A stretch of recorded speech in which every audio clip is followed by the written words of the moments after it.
How to create a Google form.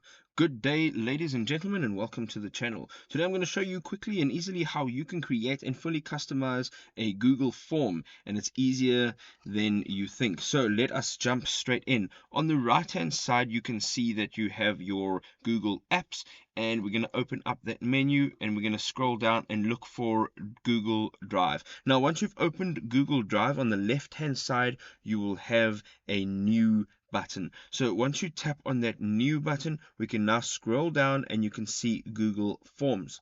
We're going to open that up. Now this is the home page for your Google Forms, and right over here is everything you need. So a few of the things that I'm going to show you here is how to create a question with all of the options. I'm also going to show you how to collect responses, and then I'm going to show you some general settings for your form. So let us jump straight in. Over here you can see that there is a title window. So this is basically where you can put the title for your form. So you can say that it's a survey, you can say that it is a food survey, or whatever it is that you want to put in over here. This is the heading of your form. As you can see, there are a few options for you to actually edit. So you can make it bold, italic, you can underline it, you can also insert a hyperlink, and then you can remove the formatting altogether like I just did now. You can also add a description over here. So this may be a small bit as to what this form is about, what the survey is about, and this is optional, so you don't have to enter something in over this field. Again, you have some basic formatting tools that you can add onto that text. On the right hand side you can see that there are a few more options. Over here you can add a question underneath here. There is also the import questions, so you can import this from any other platform. And then you have the title and description add-ons that we can put in there. You can also add an image to this window or this question, and then you can add a video, and right at the bottom you can add an additional section. So what we're going to do now is have a look at our first question. So once we've set up the heading and we have a description and people know what this form is about, we can go down over to this block. Now once you tap on it, you will see that there's a blue line over on the left hand side, and this is now the question that is active. Over in the main part of this window it says untitled question, and over here you can put your first question in over here. So let us start off by going first name, and you can then change the type of question it is. So on the right hand side it says multiple choice here, but if it says anything else you can still tap on it and it'll open up this menu. Over here you can see you can enter a short answer, a paragraph, multiple choice, check boxes, a drop down menu, a file upload, a linear scale, multiple choice grid, a tick box grid, a date, and then also a time. So of course for a first name you want to tap on the short answer over here, and over here is where they will put in their answer. So if you're looking for their first name, or if you're looking for their full name, whatever it is over here you want to enter in, they will respond in this space. Some of the settings that you can actually change here for this specific question is down at the bottom over here. So you can actually duplicate this question, and if you want to duplicate it and then make slight changes you can.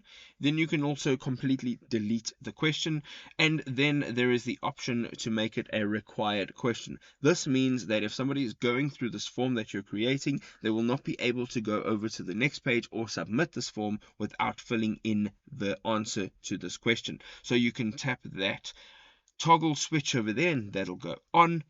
And then we have the three dots, and that is a few more options. So these options are specific to the type of question you are having over here. So for short answers you only have either a description and a response validation. So those are the only two options that you have.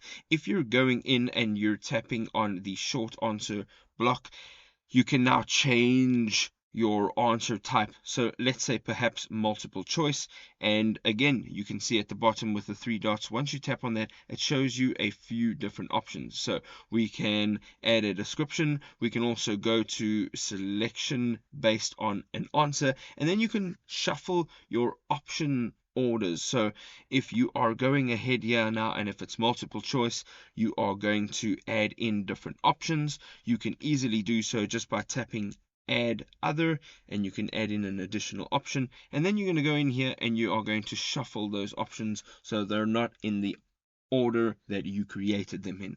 Again, on the right hand side, you can tap on add question, and that will just add another question over here, and you can go ahead and you can completely and fully define this question.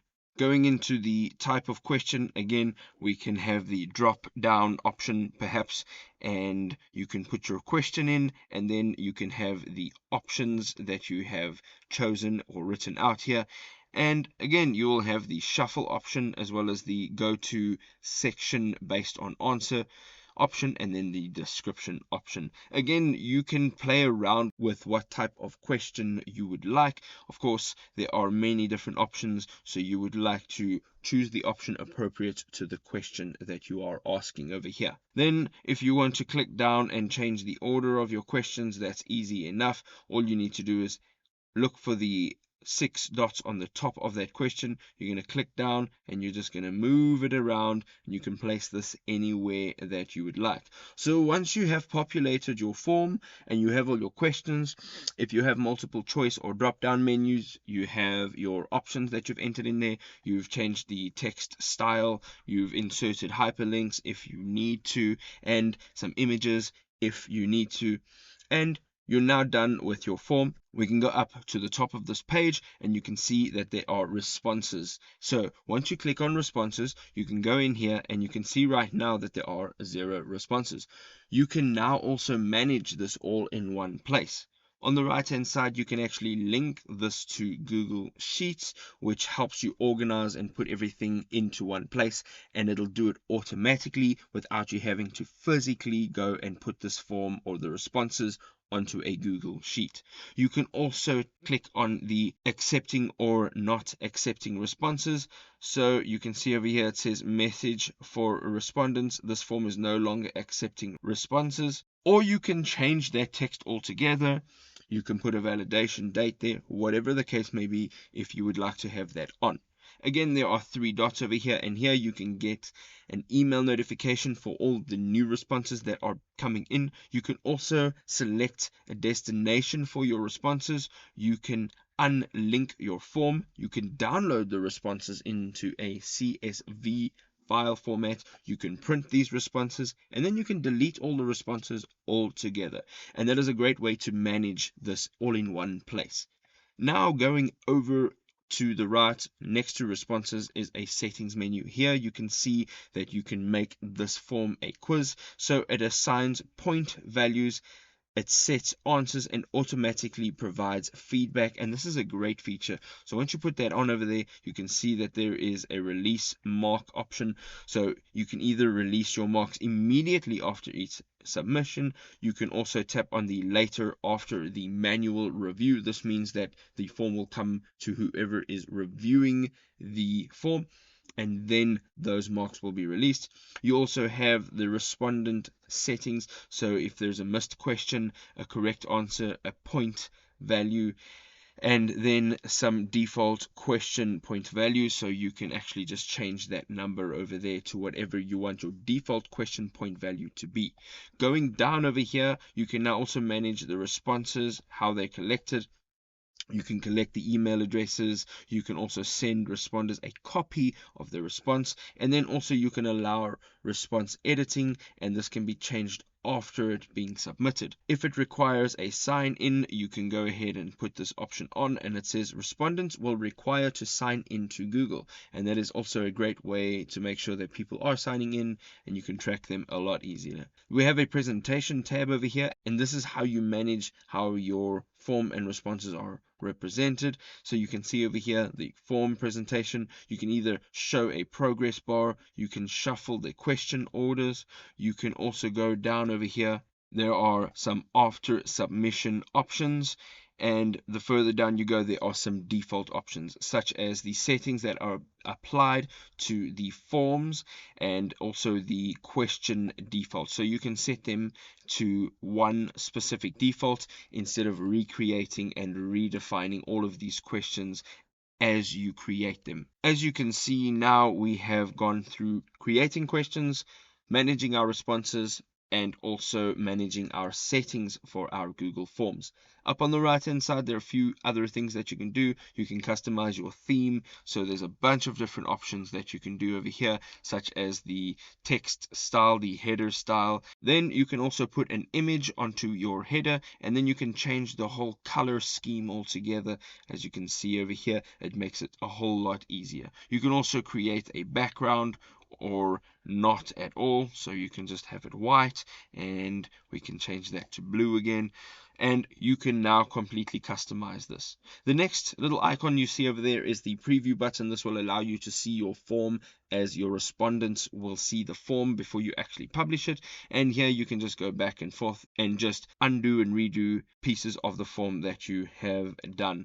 Then of course there are some more options. You can make a copy, you can move this to your bin, you can get a pre-filled link, you can also print this form, you can add collaborators if you're not the only person working on this form, you can have a script editor jump in here, you can also get some add-ons, some integrations, and then they show you your general keyboard shortcuts. When you are completely done over here, you can go ahead and tap on send. It'll create this form, and you can see over here you can collect the email addresses.